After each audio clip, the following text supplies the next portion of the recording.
Let's start in 3, 2, 1. Simon now said, "Show me the incentive and I will show you the outcome." Now, this statement cuts to the core of the drivers behind human decisions. And human beings do not make decisions just because the decisions or the choices are altruistic in themselves. And the average person makes decisions based on the incentives attached to them. I'm the Commissioner of Finance. And every year we make budgetary allocations. We sit down in the office to look at how much should be allocated to each sector. And education has a very significant amount of the budgetary allocation. In the Borno State, for example, last year, we spent over 11.1% of the budget just for education alone. That quota was increased in 2022-25 budget to about 14.6%. Now, mind you, the UNICEF Global Standard is about 50%, telling you that if we're going to grade ourselves, we have more than a pass mark, don't we? We do.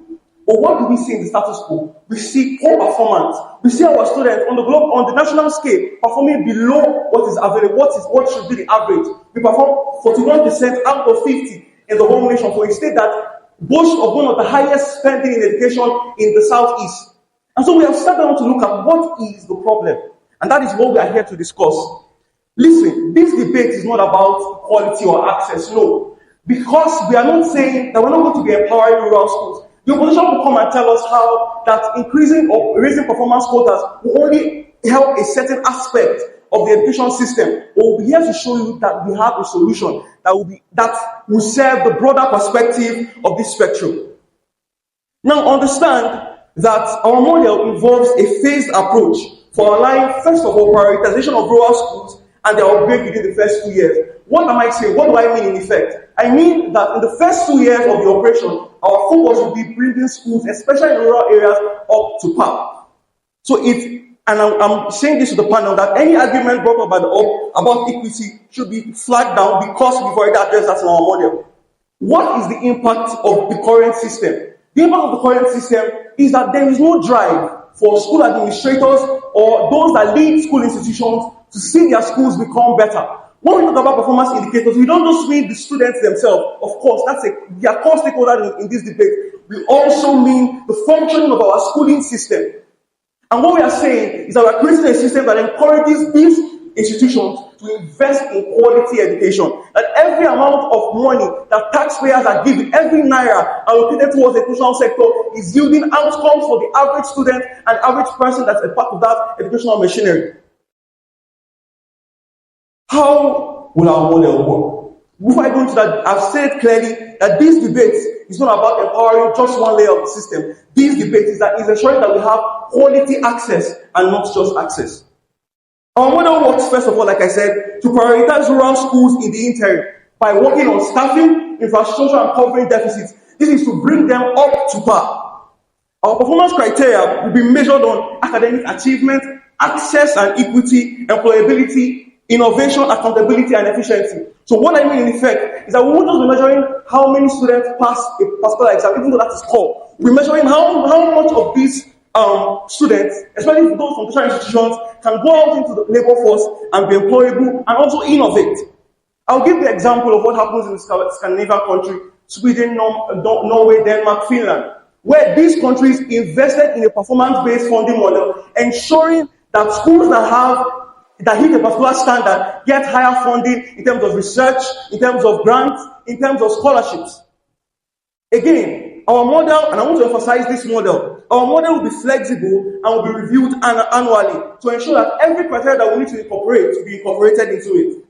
We would have an independent committee, a structural committee that will consist of rural school principals, like that's represented here, SUG leaders, that will have the Commissioner for Education, will have an independent audit body, and this will be called the Education Board. The essence of this is to ensure that every policy is implemented and that every voice is heard. These groups will be set up in the 3 educational zones of a Borno state. Also, we will not be cutting out funding for schools generally. We will maintain a baseline funding. So they cannot argue that we're going to cut or exclude certain schools out. No. As a being issue, we will maintain a baseline funding for institutions. However, these funding packages will be increased based on improvement. Now, how do we measure this improvement? We are choosing to break this into three phases. We will have the baseline funding, which every school initially falls under. As they improve, we will look at schools that are making certain progress for a period of time, and they'll go up to the next phase, the group B, right? And then there will be the group A, which is excellent performance. Finally, how do we fund this? We're going to fund this system by working with, number one, an independent trust fund that will be financed by revenues from mining and important sectors. I hope that we are able to lay the foundation upon which my second speaker will build and make the case for my team. Thank you very much. Thank you very much, Mr. Speaker. Please round of applause for the speaker. Yeah. And we want you to know that we train our children in the schools of the future, or we train our children in the schools we have presently now. Because these projects are trying to bring to us, as history has proven and shown that they hardly keep their promises. Honorable judges, ladies and gentlemen, before I became a principal, I once was a student. Not just a student, but a struggling one at that. It was so bad that I learned how to read when I was in primary 6, not because I was dumb, but because I was learning other rooms that were leaking, I was learning the classes that were overcrowded, and I was taught by teachers that were unpaid. But look at me now, I'm a debate finalist, and that's a proof that no child is a failure, it is the system that fails us. And we choose to punish them by bringing this performance-based funding. It is us behind them on the right that short at education, and that's injustice. My name is Mr. Ibrahim, and I'm a rural principal, and I see the reality in today's urban children's eyes. I'm talking about the little children who are forced in primary schools to share their desks with 3 more people. I'm talking about the teenagers who sit in class and have to think about chemical equations in their mind and on chalkboard instead of the laboratories. I'm talking about the youth in the universities that are forced to sit in overcrowded classes and read on broken desks and benches for their examination. I see pictures in their eyes, and I see bad in their mind, and that's why I started to oppose the motion before us. But before I make this an argument, I would like to define things. When we talk about performance-based funding, we talk giving allocations to schools based on their students' performance in examination, tests, and measurable outcomes. But I also like to remind us the definition of education according to the Constitution. In Section 18 of the Nigerian Constitution, it states that education is every child's right. It also places education as a fundamental objective for the government to provide for everybody equally. So our side burden of proof is clear. To show you that punishment is not a way to reform change in education. Rather, a way to reform change in education is investment, opportunity, and equity. As the first speaker of the opposing side, I'm going to be showing you 3 truths. The first one is that performance-based funding will not only punish weaker schools and not fix the system. Second truth is that the real causes of failure in schools today are poor facilities, overcrowding, and underpaid teachers, not lazy students. The third truth is that equity demands that every child get an equal shot and chance at education. While my second speaker, who is a student union leader, will show you the voices of the youth themselves and a better option that the government can take. Firstly, my argument, I would like to show that rural schools presently lack laboratories, libraries, and enough teachers. Why didn't we recorded on our performance of Egoians? But I want you to know that we don't blame this failure solely on the children. Things that we blame the system for not giving them enough tools to work with. So if we should try funding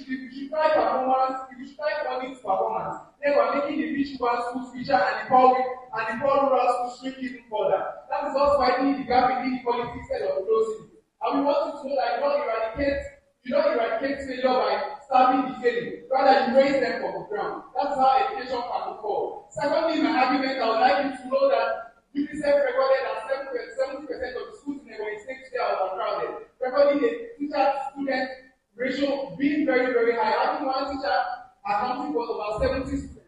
So a student who is learning under a big roof and is not an unpaid teacher, if they say it's not unfair to call them lazy, yes it is. So instead of judging them, it's better for us to invest in the education, to retrain our teachers and to pay them better. If you should plant a seed on a dry ground, it's not going to grow. But instead of blaming the seed, you water the ground. Finally, my argument, I'd like you to know that education is not for the privileged, education is for us all. The Constitution establishes that everybody here has a right and a chance at education. Nigeria is suffering from 200 million students, 200 million children being out of school. I will make that change, and I will stop that narrative. And we also have the power to stop that narrative.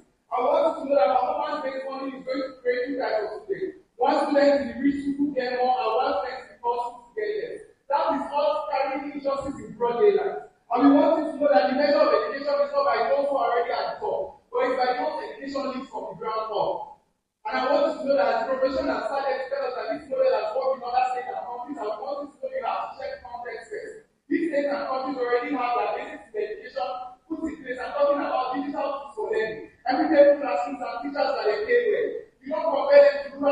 are picking it and teachers are unpaid. Because the playing field is very unfair for them. Conclusion, every judges, I want you to know something. That we're not against accountability, we are against injustice. If a child should, no child is actually a failure. When the government prioritize funding over, if the government prioritize funding over the real care of the student, then there are very many children. The parents do not understand the rules. Thank you. The tragedy of education in Ebonyi State is not lack of money. Money is being given, but what happens? We find out that learning does not happen. And then when funding increases and rises and performance falls, what then are we now talking about? We are not investing in schools, we are subsidizing failure.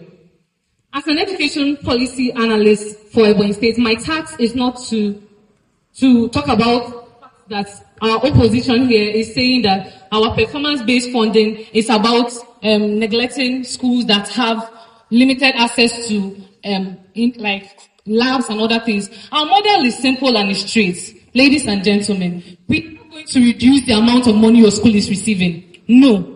Your school is still going to receive that allocated budget that has been said by my first speaker that currently this year we are receiving 14.6%, which in comparison to the 15% that UNESCO asked for, we are doing very well. Your school is not going to be having a less amount of funding. What we are saying is that schools that do better will be incentivized by giving them money and extra things, which will make them want to do more, and other schools will copy from that.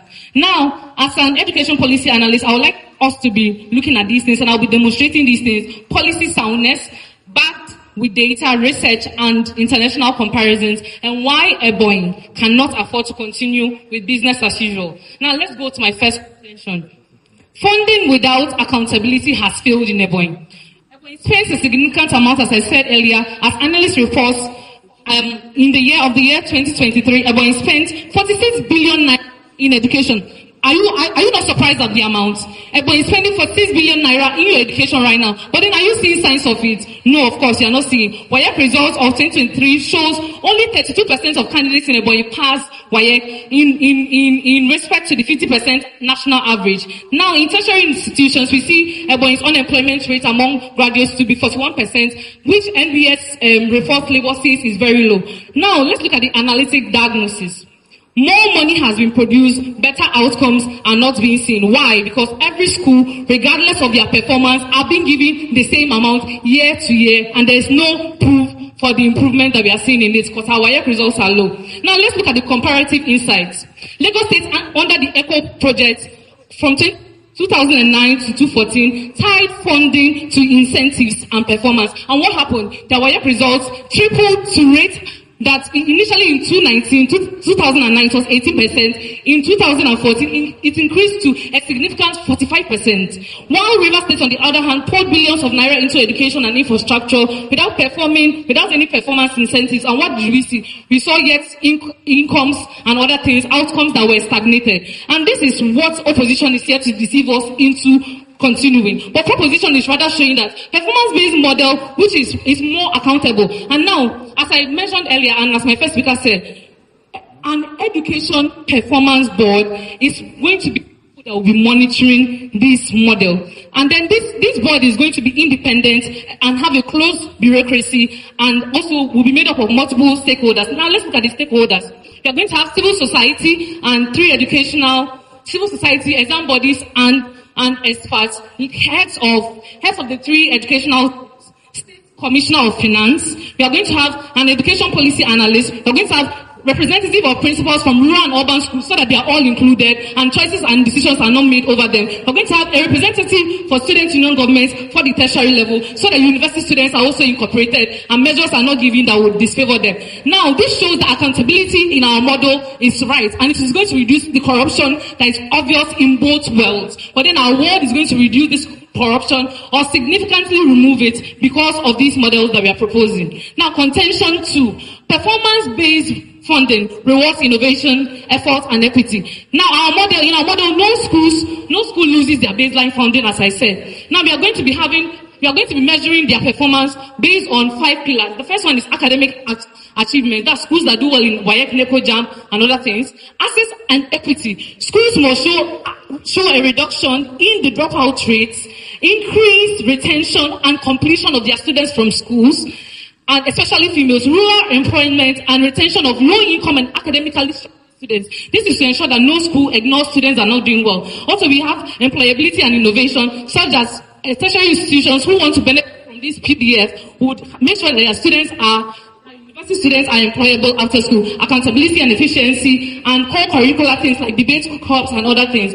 Now let's look at the comparative analysis. Tennessee, USA adopted this thing, and 20% of their graduation increased. Also, let's look at Rwanda had something that they called Imihigo, and their schools boosted. So, ladies and gentlemen, it's very clear to us that side opposition here is here to convince us, but educators and the House, Ebonyi has a choice to keep spending on this model that they are proposing or to innovate.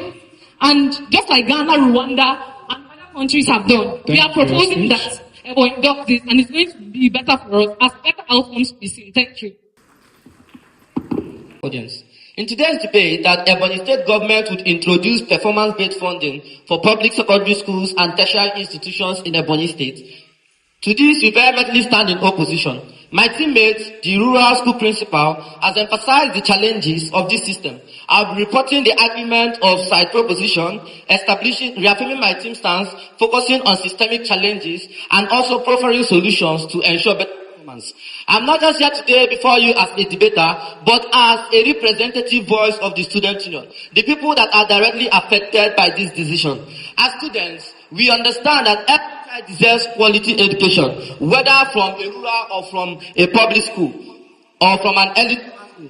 Tying funding to performance means that schools that are already struggling will lose, while the privileged schools will keep getting these funds. And it's more like the rich keep getting richer and the poor keep getting poorer. Before I go to my substantive arguments, let me rebut the argument side proposition. They have argued that it will motivate schools to perform better, that they want better performance over general studies. But then, rural schools with no labs, with no libraries, and no better equipment for study, these people need support. They cannot just magically improve. They need support. It's just like telling a child that is starving that if he runs for a marathon, you're giving him food. This in no way will support the child to go further because the motivation actually comes from building capacity. Side proposition have also portrayed to us today that student outcomes will improve in exams like WAEC and JAMB examination. Now, improved scores on paper is not what guarantees knowledge. We need graduates that can think. We need people that are innovative. We need people that are creative. Some school can go to any length just to ensure that the student graduates with best grades. This is not the kind of student that Ebonyi State wants. We want students that can graduate in character and in learning. And that is why in tertiary institutions, students are certified in two aspects, in character and in learning. Now, choking one aspect of these studies just to promote one is something that will not produce reasonable students of Ebonyi State that will contribute to the society and secure us a better future. Now, imagine a world where education, which is supposed to be the great equalizer, becomes the great divider. Giving hope to the children in a remote village. The government abandons those children who do not have access to education due to their labs. They don't have libraries, they don't have laboratories, and they don't have the equipment to meet up with the standard of these schools in the urban communities. That is the word that the proposition is trying to sell to us today. The proposition has failed to show us in today's debate how this system is workable in the Ebonyi State context. Talking about Rwanda, that has a totally different educational system. They have also failed to show us today how this strategy will protect the vulnerable students and schools in Ebonyi State. And that is why I believe that we should win this debate. On my substantive argument, the problem is systematic challenges.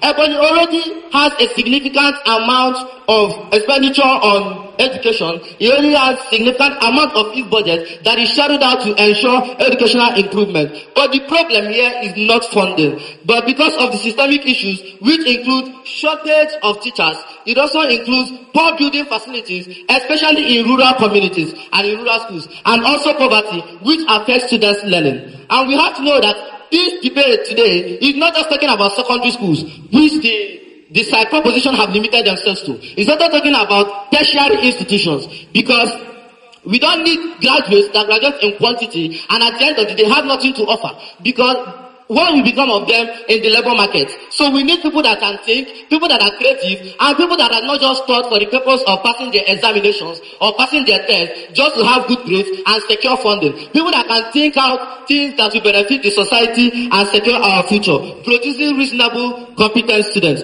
So if the government wants to secure and ensure performance, what the government can do in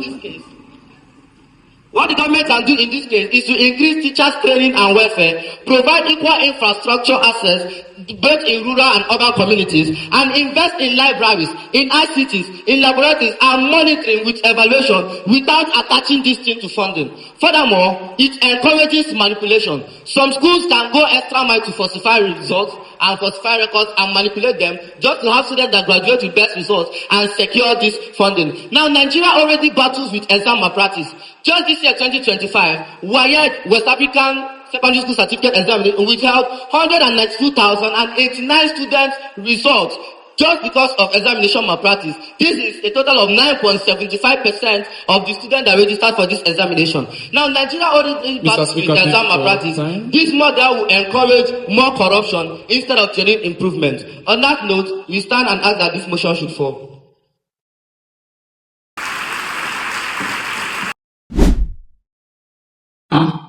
WAEC 2023 report shows that when students scored below national average pass rate, despite the increase in government funding, can you agree with me that more money without performance checks has not solved learning outcomes? Yes or no? Yes. Okay, beautiful. Lagos State Eco Project performance-based funding. WAEC pass rate increased from 18% to 45% from 2019 to 2013 without reducing base funding. Do you agree that when you can learn from? Yes or no? Yes. Beautiful. NUC accreditation reports have flagged that tertiary institutions for underperformance in areas like staffing, library resources. Do you agree that this reflects the poor accountability in today's status quo and in your model? Yes or no? In case it's also in yes or no? Yes. UNESCO reports that funding is UNESCO recommends that funding tied to quality indicators such as completion rate, teacher competency, and infrastructure utilization helps to better cases of better learning outcomes. Do you agree that we should align with this global best practice? Yes or no? No. Wow. In Kenya, performance-based funding saw improvement in teacher attendance, student retention when incentives were linked to performance. So would you agree with me that incentives can motivate even disadvantaged schools in communities? Yes or no? No. Wow. Okay, students often overcrowded lecture and absentee lectures in Ebonyi State universities. Will you agree that rewarding schools that fix problems benefit students directly? Yes or no? Yes. Beautiful. PBF in Rwanda explicitly included equity measures. PBF in Rwanda explicitly included equity measures to reward schools that enroll and retain rural and low-income students. Can you agree with me that you can design this model to avoid risks like rural schools? Yes or no? Yes. Beautiful. I like that. If PBF provide extra incentives for improving learning outcomes, ensure thank you. Thank you very much for that saying. Of infrastructure, not just for funding, yes or no? Yes, and that's what our model is. Can rural schools without laboratory compete fairly with urban schools? No, of course they can't. And that's what we are here to incentivize so that they can have those things. Which means you agree with me that it's about competition, not actually improving. No, we are improving them because we are going to incentivize them providing those labs and other things. So yes. If a school loses funding because of poor results, won't it make it worse? It's not going to lose funding. Our model clearly states that we are maintaining the baseline funding for all schools. Every school is still receiving their allocations. Thank you. Have Ebonyi State solved the problem of teacher training before considering this policy? Can you prove that PBF has worked successfully in any state in Nigeria? Of course, we mentioned Lagos in our case presentation. We mentioned Lagos State with the Eco Project. We haven't schools that fail to meet the target. Struggling schools will continue receiving their baseline funding, which we mention over and over again. If you don't get it. How do you ensure quality so that both strong and weak schools benefit fairly? And that's the reason why we are incorporating rural school teachers and other people into the education board so that they can get to represent this and they are all being gotten the fair hearing. Let's encourage innovation beyond just exam scores. Of course, it's encouraging innovation. Do we not talk about it? That it's not just about education, it's not just about WAEC and other things. increase hubs like education, debate clubs in schools and other things. We're going to make sure that we still meet up to the employment rate so that the people that are Thank you. Don't you think that the current increase in examination malpractice, that this system of education will increase it? It will not increase it, it will rather bring it to a halt because corruption is reduced in our model. When funding is now based on performance and good results. Funding is not just based on performance and good results. Did you not get us? We're not saying it's just going to be funding schools that are just doing well. There are other measures. I mentioned 5 key pillars. Since you were not listening, sir. At the end of the day, when we have graduates in quality and then they cannot meet up to the statistics of the labor market, what then of perception of illiteracy and stereotype do you think Ebonyi State will perceive as? Performance-based model is here to solve that problem because we are making sure that schools are being incentivized if their graduates are becoming employable so that the labor market benefits. Thank you, dear House. I start in 3, 2, 1. First of all, this crisis tweet clearly shows our stance and we have found our position. The school that was in a rural area that was underfunded was able to do more than that was an urban area but was well funded. It has clearly shown that more funding does not actually yield more results. What is more important is monitoring and evaluation. That's what it has shown. That even in a rural area, a school that was underfunded could still yield more results. So it falls within our argument that schools like this can even perform like this, will receive a lot more funding to ensure that they do well. What this has shown is that with limited resources, the man is able to make sure that the school is doing well with the resources that they have. And it shows that this emphasizes the fact that schools should be funded more to do more. The system that we have is that these have shown track record of performance, and that is the reason why they should receive more funding. Let us be clear about this. A school can be in a rural area and perform well. A school can be in an urban area and fail. What we are talking about is how effectively have the resources been used, and this falls to what we said earlier, that there has been a lot of funding for a lot of schools, but many of them have not achieved what should be achieved according to the metrics. I will go on to talk about, to address some of the things that have been said. One thing I've noticed throughout this debate is that the opposition clearly has been going outside the things that we have said there. In the beginning, we clearly outlined our model and how it affects even those in rural areas. We clearly said that this is not going to exclude anybody, but make sure that even those in the lowest of places have access to quality education. We believe that no child should be denied the right to receive the best of education, no matter where they are. And that is why we believe that every child deserves to receive the best of education. We said earlier that we're going to be investing in infrastructure, in labs, which they clearly counteracted.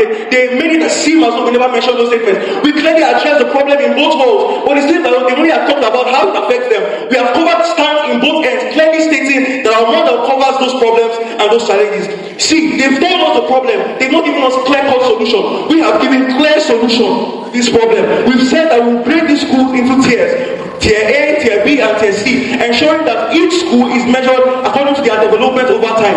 With all of this, we've emphasized the importance of a model that ensures that quality education. Remember, SDG 4 emphasizes quality education. It's not just about access, it's also about the quality of access that has been received. Also, let us also remember that our measure is not punitive. Our measure is not cutting out funding. Our measure is saying that those that do well will be incentivized. We said also that we're going to create a system where the top performing schools will be published, and so it will encourage other people to do well. This model ensures that we deal with the issue of corruption, with the issue of the motivations behind why each world should do better. Finally, I want to talk about some of the opportunity costs of keeping another model that Side Revolution wants us to keep. Every naira we waste on inefficiency is a naira that could have been spent to ensure that child receives the best of education. We also said that our model also judges the success of the process by how employable and innovative these students are. We emphasize that at the beginning of the debate, which they clearly turned around. We also shared examples both in Kaduna State, in Lagos State, of how these cases have worked, showing that these are not just standalone cases, both in Nigeria, the US, in Rwanda, regional cases and global cases, showing how this has worked and how the system and model we're producing is actually an effective model. So I believe that we'll be clearly able to make our stance as to why this model, performance-based funding model, is the best model that we should go for as the Commissioner of Finance. Thank you very much. In reaction to the situation, Twister, I want you to know that performance is fluid. Some days it's in the rural schools and some days it's in the public schools. But I want you to know that in reflection to this, support is needed over a given time. Education is not a game of gambling. Oh, this school is going to do better today, they should get better funding. Or, oh, this school is doing bad today, they should not get better funding. Education is a guaranteed right for all of us, and we should get education, not based on only our performance today or tomorrow. Now, in my final, I also want to debunk what the proposition has said. They are saying that the proposition has claimed that this funding is going to remain the same for every school. But if you're awarding some schools if they perform better, I want you to know that those schools that already have those schools that already have these more privileges are also going to get more funding, leaving the poor performing schools with less resources. That is you feeding a child that already has more and telling a child that is starving to try harder. Now, in my final conclusion, I want you to know something, honorable adjudicators, that this has never been whether education should improve or education should remain the same. We are asking how will this education improve? And the proposition has started there to try to suggest a performance-based funding, but let's be honest, this performance-based funding without provision is just punishment. We, the opposing side, are not rejecting accountability. We are demanding fairness. Before we bring this funding based on their performances, we must ensure that every child and every school has an equal chance at competing, not just dividing our children into winners and losers. Every child has a right at education. And I also want you to know that instead of punishing schools by reducing their funding, I will rather suggest that government give funding to school based on their needs. You check the schools that don't have libraries, you give them libraries. You check the schools that don't have laboratories, you give them laboratories. You check the schools that teachers are unpaid and you pay them well. I also want you to know that schools that perform poorly are not because any child lack potential or lack a God-given gift of intelligence. But I want you to know that the proposition are trying to suggest a situation that is just going to divide our educational system and not bring us back together. Education is for us all, and we must change Nigeria together as one. Thank you.